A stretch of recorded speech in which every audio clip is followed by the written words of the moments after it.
What's up guys, Lou here, and this is the iPhone 5 camera test. If you haven't subscribed yet, definitely click that button right now so you don't miss out on any of my iPhone 5 coverage or tests. There's a button around you, find it, click it. Anyways, this video here we're going to be looking at the rear-facing camera as well as the newly improved forward-facing camera, which now shoots 720p, making it a viable option for shooting vlogs and things like that. Stick around till the end of the video to get all the details on both cameras. But to get started on this test, we've got to do the most basic thing that people do with their camera phones, still images. So I took the iPhone 5 to my local supermarket where there are a number of colors that can be represented, through pictures. I think it's a good place to take a phone when you're testing it. Plus you get to look at, cookies and things like that. It's a win-win situation. So anyways, as you guys can tell here, I mean, the results speak for themselves. This is still one of the top, if not the top, camera on a smartphone as of right now. Now, of course, the Lumia was recently announced, which is supposed to challenge this, and of course, I can't say too much about it until I've got my hands on it, so I won't talk too much about the Lumia right now. Instead, we'll stick to the iPhone, and as you take it outdoors, you can even start to see it perform even better as there's more available light. If you guys want to inspect any of these images in more detail, just feel free to pause the video and take a closer look at any of them.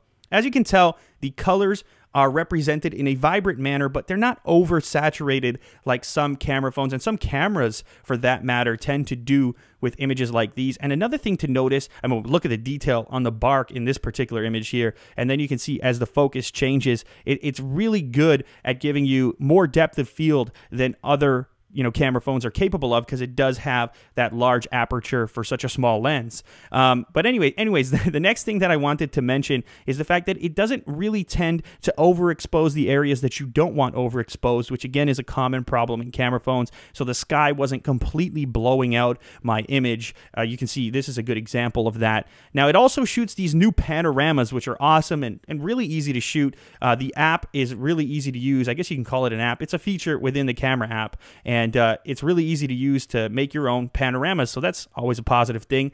Now, the next thing to talk about after we get finished up with the stills here is, of course, the video mode, which, again, is incredibly impressive. Here you guys can get a look at the sharpness. You've got lots of resolution to work with at 1080p. The colors, again, are vibrant without being oversaturated, and probably the thing that stood out to me most was the improved stabilization when walking. You guys have to remember, most often when walking around filming video, especially with a device as small as a phone, it's very difficult to keep the phone from shaking. Now, granted, I do shoot video for a living here and there, so I do sort of know how to hold it and to sort of allow your knees to take some of the shock. So I was trying a little bit to stabilize it, and in this particular frame, I was actually leaning up against something.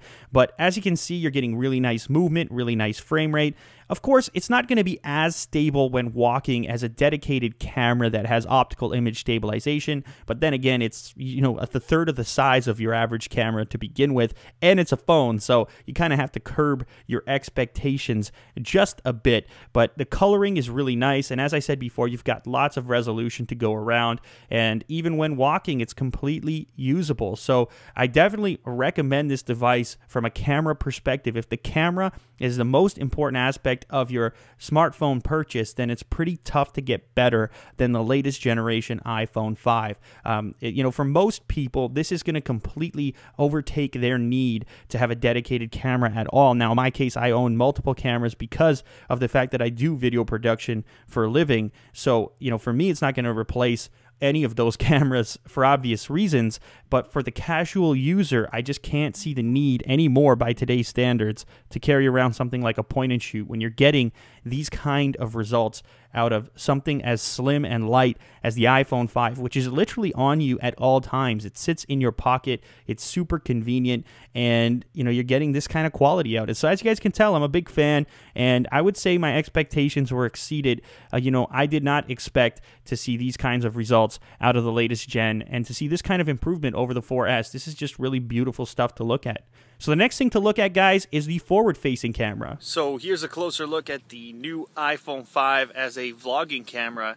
I'm using the forward-facing 720p camera right now, and I'm walking along a little bit too, so we can get a sense for the image stabilization or lack thereof. But the quality's definitely improved over the previous version. I can tell already just looking at the screen without even seeing it on the computer. So I'll go ahead and upload this, and hopefully that'll give you guys a better idea of what to expect from the forward-facing cam on the brand new iPhone 5.